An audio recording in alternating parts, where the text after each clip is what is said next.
Le projet Art et apprentissage est né d'une constatation interpellante, c'est qu'il y a de plus en plus d'enfants en difficulté d'apprentissage. Alors, dans un monde et dans un moment où l'accès à l'apprentissage est normalement pour tous les enfants, et qu'il y a chaque jour il y a des nouvelles pratiques pédagogiques, il y a de nouvelles compréhensions sur le fonctionnement du cerveau de l'apprenant, il y a quelque chose qui ne va pas. Donc la préoccupation au départ, c'était comment ça se fait qu'il y a tellement de difficultés d'apprentissage. Et d'un autre côté, que fait-on de toutes ces découvertes, à la fois au niveau scientifique, au niveau pédagogique, mais aussi au niveau artistique? Mon intérêt dans le projet Art et apprentissage, donc c'est des questions qui me parlent beaucoup depuis longtemps. J'ai fait mon travail de fin d'études en master en éducation musicale sur les effets bénéfiques de la pratique musicale chez les enfants dyslexiques. J'ai travaillé en collaboration avec des étudiantes en logopédie qui faisaient aussi leur travail de fin d'études là-dessus. Je me suis chargée de la partie pratique et c'est un monde qui s'est ouvert à moi. Je me suis rendu compte qu'il y avait vraiment quelque chose à faire. J'ai pris conscience d'un tas d'études qui montraient vraiment cette influence bénéfique de la musique pour ces enfants. Et du coup, ça me passionne et ce projet m'intéresse grandement pour aller encore plus loin dans ce travail et dans ces questions et l'appliquer aussi à tous les enfants et pas qu'aux enfants 10. Il fait un roi de nous, maman, prends-moi sur tes genoux.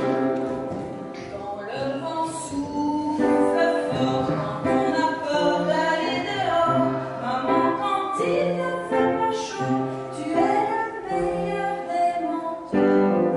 Il fait un roi de nous, il fait un roi de nous, les loups sont tout autour de nous. Je pense qu'à travers la musique, on touche profondément à l'être. Voilà, la musique permet d'exprimer qui l'on est au sein du groupe, avec les autres, et de vibrer ensemble. Mon intérêt, il y en a beaucoup, puisqu'au départ, donc, je suis institutrice préscolaire. J'ai déjà à l'époque beaucoup travaillé la musique en classe. Et puis, je me suis lancée dans ma carrière d'artiste accordéoniste et je trouve qu'il y a plein d'échanges à faire entre le métier de l'art et le métier de l'enseignement. Tête en l'air, c'est caché dans une tomate. Petit verre, tête en l'air, n'aime pas les courants d'air. La musique est un outil vraiment intéressant à associer à nos outils logopédiques pour les dyslexiques. Donc j'ai vraiment envie d'avoir des outils en plus et notamment des outils musicaux. Mon deuxième intérêt, c'est qu'on travaille ensemble, donc des musiciens, des thérapeutes, des professionnels de la pédagogie, et qu'on se mette autour d'une même table et qu'on réfléchisse ensemble à ce qu'on peut faire pour aider. Alors non seulement, dans mon cas, c'est beaucoup les enfants qui ont des troubles d'apprentissage tous les 10, mais aussi tous les enfants, parce que j'ai l'impression que quand on a les enfants un peu plus tard, après la période critique, et qu'on les a donc en fin de primaire, on est un peu désarmé. 2 fois une demi-heure de logopédie ou 1 heure, c'est quand même très peu. Donc j'ai vraiment envie qu'on fasse les choses en amont et qu'en crèche, en maternelle, on puisse proposer des activités musicales aux enfants, parce qu'on sait que ça permet de développer tout un tas d'habiletés qui seront vraiment nécessaires. Quand on a eu l'opportunité d'entrer dans ce projet-là, j'ai sauté à pieds joints dedans, parce que comme ça faisait déjà 4 ans que je faisais des choses comme ça avec ma classe, je trouvais que c'était une belle opportunité de voir autre chose, de rencontrer des gens et de voir ce qui peut se faire ailleurs. C'est moi.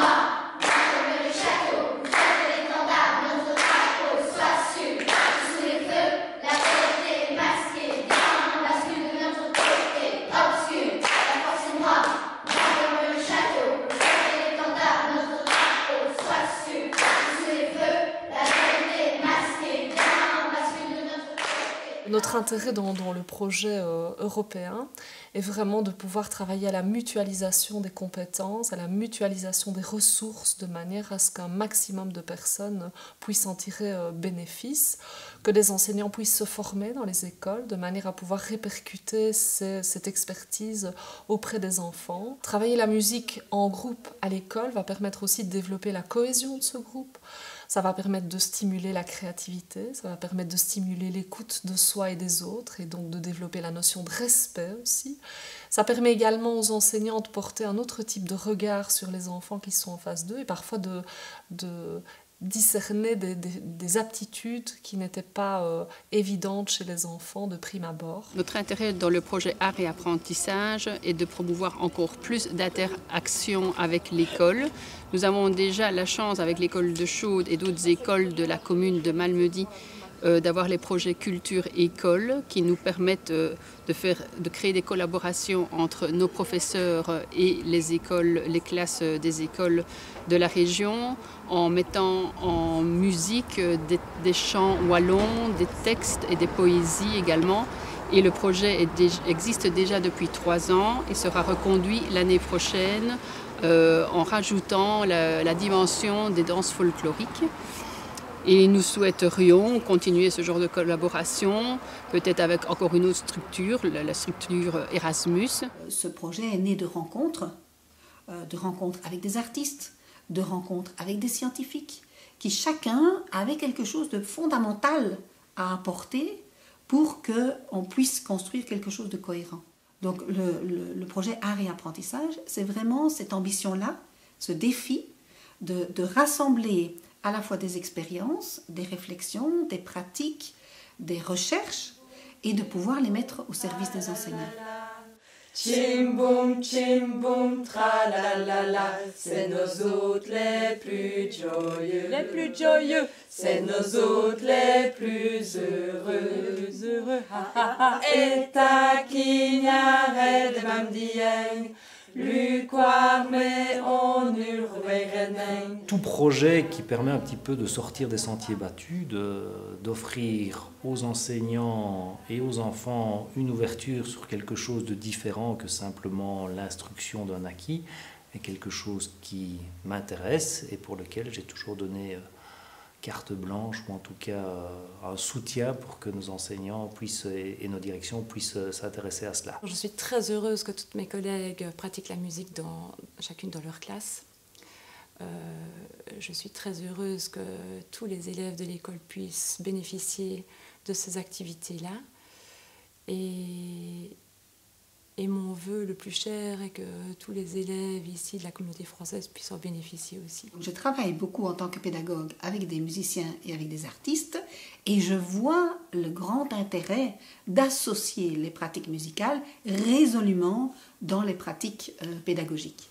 Donc, ce que je constate, mais en écoutant surtout les musiciens et les acteurs de la place de l'art à l'école, c'est qu'il y a une énorme cacophonie et c'est qu'on devrait beaucoup plus soigner cet aspect-là et le valoriser parce que ça remet en question la vision de l'éducation, c'est quoi éduquer un enfant, et ça remet en question aussi notre vision des priorités quant aux apprentissages.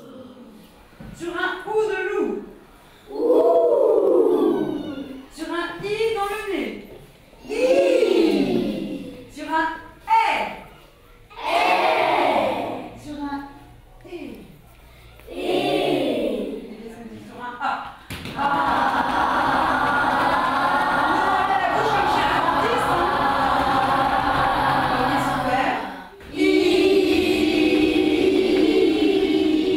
J'ai découvert d'autres manières de faire, d'autres manières d'aborder la musique à l'école et c'est vraiment chouette aussi ce côté rencontre où on peut échanger nos savoirs, nos compétences. J'attends surtout que ça se propage, que ça ne reste pas comme ça des cas isolés. Il faudrait que ce soit un peu partout en Belgique que ça se fasse, quoi, en Belgique et ailleurs. C'est la possibilité de mettre en liaison, en contact différents acteurs de l'enseignement en dépassant les frontières. Et donc le fait que il y a clairement une volonté de coopération, de mise en contact et de partage, de mise en contact des acteurs et de partage des bonnes pratiques. Le fait de se transmettre des outils qui ont été expérimentés d'un côté pour voir si on peut les mettre en application de l'autre.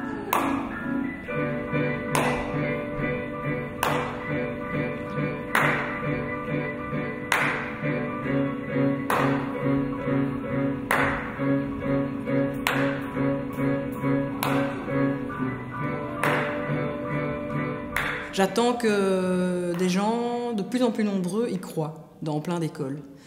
Parce que ça me semble être essentiel depuis toujours, mais encore plus aujourd'hui, avec tout ce qui se passe, avec tout ce que les enfants doivent gober comme son, ou comme non-son, ou comme image, et comme rythme, et comme densité d'informations. Ce que j'attends de ce projet, c'est qu'il remette l'art, et peut-être plus particulièrement la musique, dans ce cadre-ci, comme matière importante, aussi importante que les autres matières dans les écoles, aussi bien en Belgique qu'en France, ou je pense que c'est en France et surtout en Espagne que ce projet Erasmus prend véritablement tout son sens. Une prise de hauteur, une réflexion, un apport théorique et des outils concrets qui permettraient aux enseignants de mettre tout ça en pratique, de les déculpabiliser, de leur offrir des opportunités, de s'approprier quelque chose qui, a priori, fait partie supposément de leur formation, mais qui n'a pas l'air si évident que ça.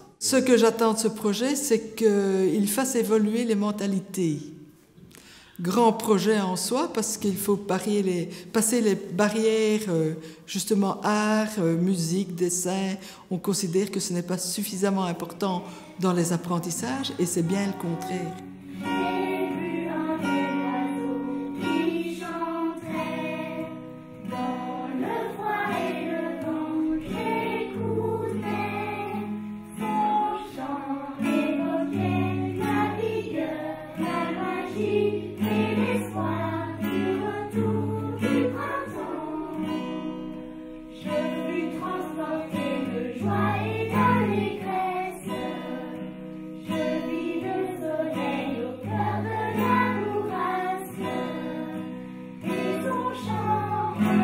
Ce que j'attends de ce projet, c'est un changement de dynamique au niveau de l'enseignement. C'est, je dirais, c'est s'ouvrir à d'autres pratiques, à d'autres méthodes, à d'autres façons de voir. J'attends d'avoir des outils. C'est vraiment ça, moi, qui m'intéresse. C'est essayer de coupler ma pratique logopédique à d'autres pratiques, découvrir d'autres disciplines, d'autres personnes, d'autres professionnels, et qu'on discute ensemble. Parce que j'ai l'impression que moi, tout est là, mais qu'il faut juste mettre les choses ensemble. Alors, ce que nous attendons de ce projet, c'est bien sûr un partage de nos outils, de nos expériences, et en même temps de voir ce que ce projet va produire aussi comme outil. À l'époque baroque, le langage n'était pas un accompagnement avec des accords. On écrivait avec des lignes, si vous voulez, qui on commençait quelque chose, puis on reprenait autre chose, et ainsi de suite. Et ça s'appelait des fugues. Et en fait, c'est l'écriture en canon. Vous, à la place de faire sous, vous allez faire sous, sous, sous, sous. Qu'est-ce qui se passe quand on fait ça? En fait, faites-le un petit peu. On va les écouter. Sous, sous, sous. Ah, je vois qu'il y a quelque chose qui bouge. Qu'est-ce qui se passe en fait? Il y a des petites secousses. Est-ce que vous savez pourquoi il y a des petites secousses? Eh bien, il y a un diaphragme. Vous savez ce que c'est le diaphragme? C'est un muscle. Il a la forme d'une assiette à soupe renversée. Pour chaque enfant, il y a une place pour la musique. Donc, que chaque enfant ait l'occasion de découvrir certains aspects, certaines composantes de la musique, puisse les expérimenter, les faire siennes, le plus souvent et le plus longtemps possible. Donc ça, c'est vraiment l'espoir. Donc il faut œuvrer à une transformation des mentalités. Donc pour les parents, parfois, bénéficier d'heures de musique à l'école, ça ne permet pas d'avoir autant d'heures de mathématiques ou autant d'heures d'apprentissage de la langue ou du français. Et donc c'est vraiment de dire, mais par le biais de la musique, on va pouvoir renforcer ces apprentissages-là. Donc c'est permettre aux parents, parfois, qui ne sont pas conscients de ces réalités-là, d'y avoir accès. La place de la musique à l'école, je trouve qu'elle est très souvent délaissée. Ça fait pourtant partie du programme, Et pourtant, c'est la chose qu'on ne fait pas, ou alors une petite chanson par-ci par-là. Moi, je trouve qu'on n'en fait pas assez et qu'on devrait en faire davantage parce que je suis persuadée que ça aide les enfants. Oh là là, la place de la musique à l'école actuellement, elle est bien trop peu présente. Pour le moment, en tout cas en Belgique, du côté de la Fédération Wallonie-Bruxelles, c'est une place qui est vraiment tout à fait négligée. Malheureusement, ce n'est pas le cas dans d'autres pays. Si on pense à l'Allemagne, si on pense à l'Angleterre, où elle a une place vraiment très importante. Platon disait que le premier apprentissage, avant les autres apprentissages même, était les apprentissages artistiques, la musique, la danse, la poésie, et qu'il fallait commencer par ça avant, donc avec les jeunes enfants, et puis continuer bien sûr par après, mais avant de commencer les autres apprentissages, il fallait commencer par ça, que c'était vraiment la base.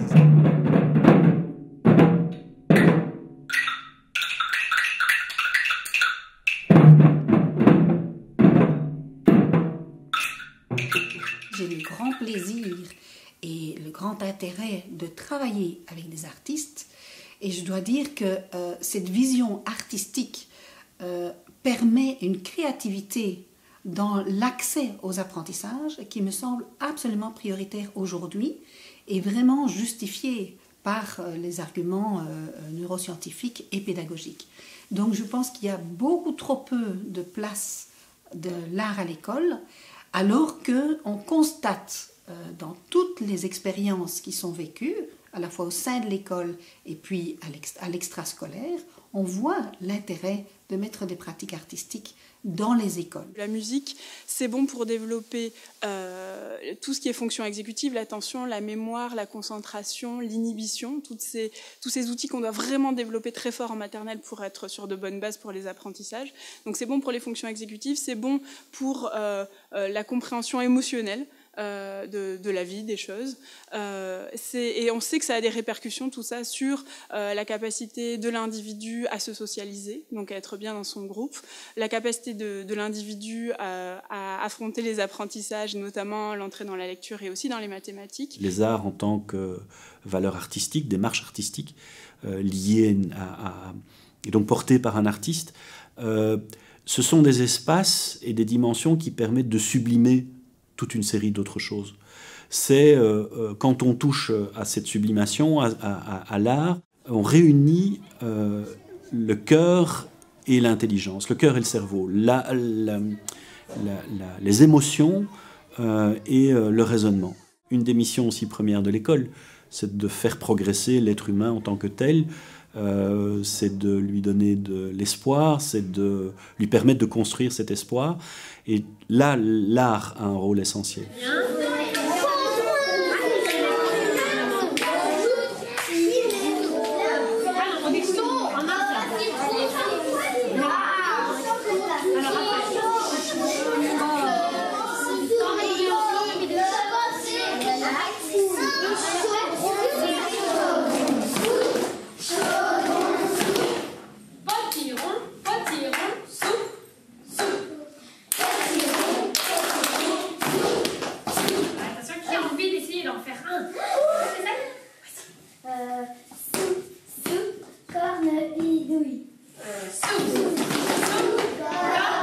C'est un merveilleux matériau pour se rencontrer les autres, pour se détendre, pour être tout seul, pour être ensemble. Ça permet aussi à des enfants plus timides ou des enfants qui sont moins à l'aise avec le corps ou avec la voix de pouvoir se découvrir aussi des talents et de pouvoir se montrer différemment par rapport aux autres enfants dans la classe. Et il y a une sorte de lâcher-prise aussi qui permet de vraiment aller plus loin dans la découverte des émotions et des compétences. Au niveau cognitif, il y a une littérature qui abonde sur l'impact positif de la musique sur les apprentissages. La musique va être un outil qui va aider l'enfant à différents niveaux et entre autres au niveau cognitif. Donc c'est super important de l'intégrer dans les écoles. Maintenant, comment on fait?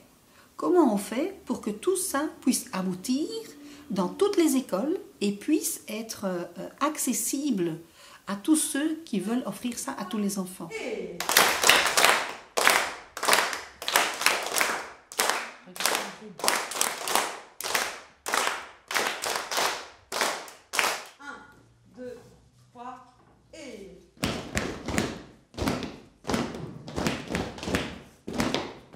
Les difficultés rencontrées, c'est justement cette peur de l'enseignant de se lancer dans la musique. L'enseignant pense qu'il faut être musicien pour pouvoir partager la musique avec les enfants.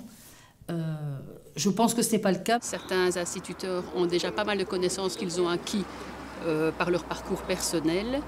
Et apparemment, ici, suite aux réunions que nous avons eues ce matin, sont demandeurs de plus de formation, de plus d'idées, de plus d'outils. Nous, on pourrait être plus présents, mais le cadre légal ne nous le permet pas. Je pense qu'on peut apprendre beaucoup de choses sans être musicien. Et c'est aussi un message que j'aimerais faire passer, voilà, que les enseignants utilisent la musique de façon globale en classe, parce que la musique, elle est transversale. On peut tout faire en musique. Et en maternelle, par exemple, on pourrait vraiment, déjà tous les rituels, toutes les périodes de transition, on pourrait les faire en musique. Et quand on voit justement l'influence positive de la musique chez les enfants et particulièrement chez les petits, ce serait vraiment intéressant que les instituteurs testent ça et essayent, plutôt que d'avoir peur ou de laisser ça à des professionnels. La soupe à la citrouille, la soupe au potiron. Oh, il y en a beaucoup qui se sont un peu trompés. On se concentre encore. On va le faire moins vite. On tape que sur les jambes pour faire les ou. Les ou. On y va. Attention, on y va. La soupe à la citrouille.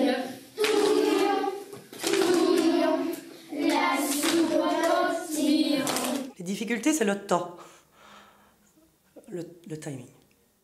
Les moyens aussi, parce que bon, la musique c'est quelque chose de très très vaste. Et c'est vrai que moi qui n'ai pas de la fibre musicale et qui n'ai jamais eu d'apprentissage à ce niveau-là, je ne sais pas jouer d'un instrument, on n'a pas non plus dans les écoles des instruments à notre disponibilité. Dans la formation des enseignantes, nous n'avons pas toutes bénéficié d'une formation musicale. Celles qui ont pu en bénéficier n'ont pas une formation vraiment poussée pour pouvoir être suffisamment à l'aise en donnant ce cours-là. Ce serait important que chaque institutrice ou instituteur puisse avoir quand même une base, une formation de base,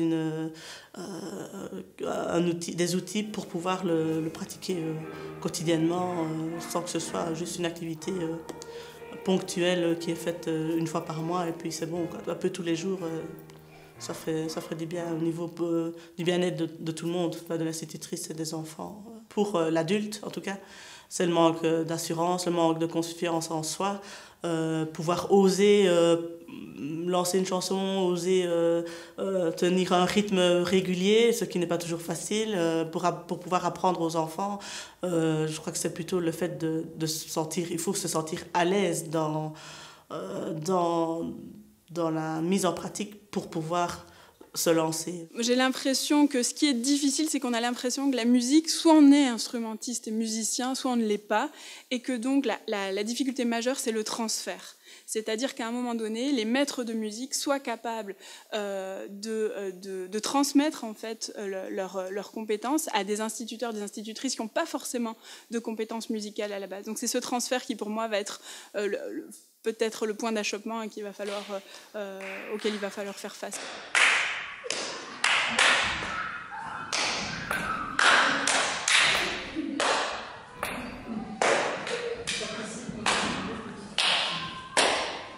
Les difficultés, c'est le changement. Je pense que pour tout un chacun, le changement est toujours difficile. Ça demande de sortir de sa zone de confort. Bien que il y ait une certaine mouvance pour l'instant avec le parcours d'éducation culturelle et artistique qui a pris sa place dans le pacte d'excellence, qui promeut les arts, et notamment la musique, bien entendu. Mais il va falloir négocier le tournant, à mon avis. Quand on vient avec cette matière, qui vient toucher des choses parfois qu'on ne maîtrise pas, qui sont inconscientes, qui nous font ressurgir des souvenirs qu'on avait complètement oubliés, ou des choses même qu'on ignore totalement, il y a un malaise, ou il y a un déséquilibre, quelque chose qui vient perturber un confort ou une habitude. C'est pas parce qu'on est là pleinement avec tout son ressenti, ses sentiments, ses émotions, sa sensibilité, qu'on n'est pas là non plus en tant que pédagogue ou avec un cadre. C'est pas parce qu'on est avec ses émotions qu'on se fait déborder par ses émotions. Voilà. Moi, j'observe ça très souvent. Il y a des frictions à ce niveau-là entre nous parfois. Oui, mais toi, tu travailles pas la même matière, donc tu peux te permettre d'être dans cette relation-là avec les enfants, et donc c'est plus facile. Ou plus difficile, en fait. C'est selon les points de vue. On a aussi misé plus budgétairement parlant sur les autres apprentissages, donc on n'a plus, il va y avoir des problèmes budgétaires qui vont se poser parce que, voilà, on dit oui, il faudrait absolument réintégrer l'artistique, mais il n'y a pas de budget pour le faire. Je pense que c'est une réalité de terrain qu'il y a très peu d'instituteurs, d'institutrices, de professeurs qui sont des généralistes, qui vont pouvoir donner ces matières-là de manière intéressante, avec une progression aussi, parce que c'est pas seulement une pédagogie à petit projet, ça devrait être vraiment un apprentissage. Il va falloir mettre les budgets aussi pour avoir des professionnels qui viennent régulièrement sur le terrain et pas une fois de temps en temps. Et ça, c'est effectivement un effort budgétaire à faire.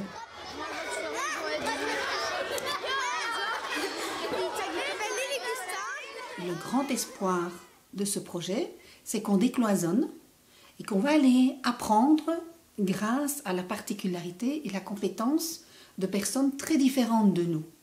Nous espérons que ces liens et ces décloisonnements vont permettre vraiment de nouvelles pratiques. Il y a des initiatives et il y a des gens qui, depuis des dizaines d'années, cherchent à mettre en avant donc, les pratiques musicales de façon très pertinente et intelligente. Donc notre espoir, c'est que tout ce travail-là prenne encore plus de sens et puisse être fédéré dans des pratiques vraiment destinées aux enfants de demain. Nous espérons laisser derrière nous des outils et un regard qui valorisera tout un travail déjà fait et qui donnera l'occasion à ceux qui n'osent pas ou ceux qui ont des difficultés de prendre ces pratiques positives et de pouvoir les mettre en œuvre autour d'eux. L'espoir, c'est que, évidemment, on se réunisse tous ensemble autour de ces projets de musique, qu'on travaille ensemble et qu'on essaye d'avoir une vision un peu globale de l'individu et de l'apprenant et qu'on arrête de segmenter tous les apprentissages en petits morceaux. Donc c'est faire des liens, ça pour moi c'est l'espoir numéro 1.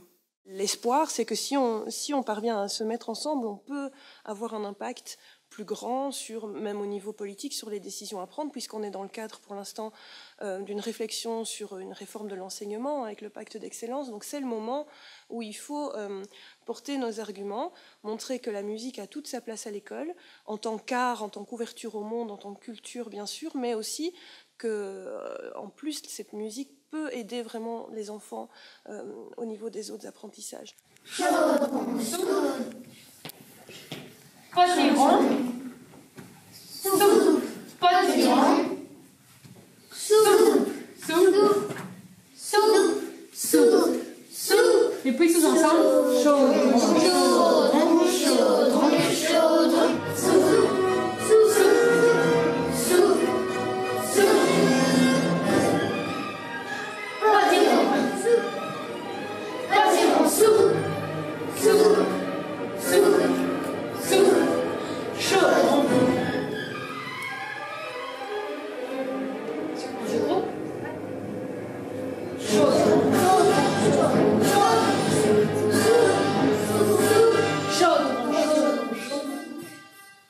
L'espoir qui est lié pour moi à l'arrivée de la musique, c'est le fait que ça diffuse du bonheur, en fait, la musique. Voilà. Ça permettrait tout ça, de réoser être avec plein de sens. Les perspectives, ce serait effectivement d'arriver à débloquer et de comprendre réellement que ça fait partie des apprentissages de base, ce que le pacte pour un enseignement d'excellence maintenant voudrait entériner en disant que ça fait partie des 7 matières de base. Il y a déjà un espoir, déjà un pas fait. Avant, c'était non, ça ne sert à rien. Maintenant, on dit déjà oui, on va le faire. On ne sait pas encore très bien comment. Ce que je suis vraiment très heureuse, c'est de pouvoir avoir ce projet de collaboration ponctuelle avec l'Académie de musique, qui est déjà un grand plus pour nous, d'avoir cette ouverture avec l'Académie et de pouvoir étendre encore les échanges et les étendre aux autres classes aussi. Les espoirs, c'est permettre aux enfants qui, en général, ont plus difficile dans certaines matières types comme la grammaire ou la conjugaison, mais justement de se démarquer dans ce type d'activité. Je me réjouis que l'école rentre dans ce projet-là. Je me réjouis de voir ce que ce sera en fonction de notre imagination maintenant, en fonction de ce que ce sera pendant et le débriefing qu'on en aura après. Et j'espère que et les enseignants et les enfants garderont toute leur vie un beau souvenir de cette expérience. Quand on parle de musique à l'école, il faut aussi qu'on s'entende très bien sur qu'est-ce que la musique et quelle musique on veut en école. Donc pour l'instant, il y a beaucoup de confusion entre formation musicale, éducation musicale. La musique qu'on va faire en école, ça ne doit pas être du solfège. Ça ne doit pas être quelque chose de rigide. Je pense qu'on doit vraiment réfléchir à comment on amène cette pratique musicale et cet éveil au monde sonore de façon plus large à l'école. Et je pense qu'il faut vraiment intégrer aussi l'aspect corporel, mouvement, rythme. L'association Mélodis, qui travaille, avec qui on est en partenariat pour le projet, a bien montré dans toutes ses études l'influence de la multimodalité, donc de faire deux choses en même temps, et c'est l'aspect multimodal de la musique qui est important. Et la multimodalité, c'est faire du mouvement, des clappings, tout en chantant, c'est bouger, c'est pas juste rester assis et lire une partition. Donc la musique en école, oui, mais quelle musique et comment, il y a aussi une réflexion à mener. Je trouve que cette journée était super parce qu'on a pu voir les différentes compétences à différents niveaux, les différentes personnes, et le fait de mettre tout ça ensemble, ça fait un magnifique bouquet, je trouve, et ça donne plein d'espoir pour avancer au niveau de la recherche aussi, au niveau des outils de la musique. Et toutes nos chansons et leurs vibrations, n'oublie pas l'histoire, le devoir de mémoire.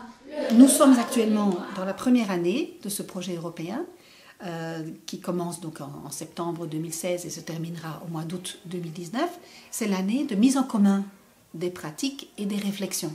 L'année prochaine, l'objectif est de mettre en place soit de nouvelles pratiques dans des écoles par exemple qui ne font pas encore de musique, de mettre des outils, par exemple des outils d'évaluation destinés aux enseignants et aux professionnels, et également de créer des moments de rencontre. Et la troisième année, ce sera l'année de réalisation d'outils concrets, c'est-à-dire un livre, c'est-à-dire ce film, laisser des outils qui seront accessibles à tous.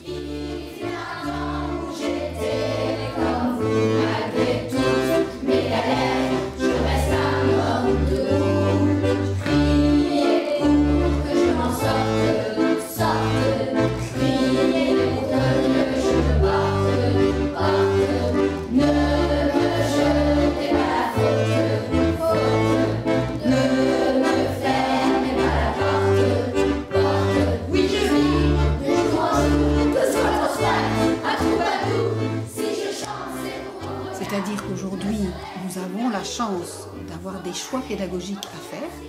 Le numérique est un apport extraordinaire, mais qui ne doit en aucun cas dévaloriser ou nier les apports de pratiques beaucoup plus proches de l'être humain. Et pour moi, les pratiques artistiques sont vraiment ces pratiques qui sont plus proches de l'être humain. Donc je crois qu'aujourd'hui, nous sommes à la charnière de choix à la fois de société et pédagogique, et qu'il est vraiment intéressant et important d'y réfléchir. Ce projet européen va nous permettre de mettre ces thèmes en action et en réflexion et d'en sortir des pistes et peut-être de nouveaux paradigmes dans le monde de l'apprentissage.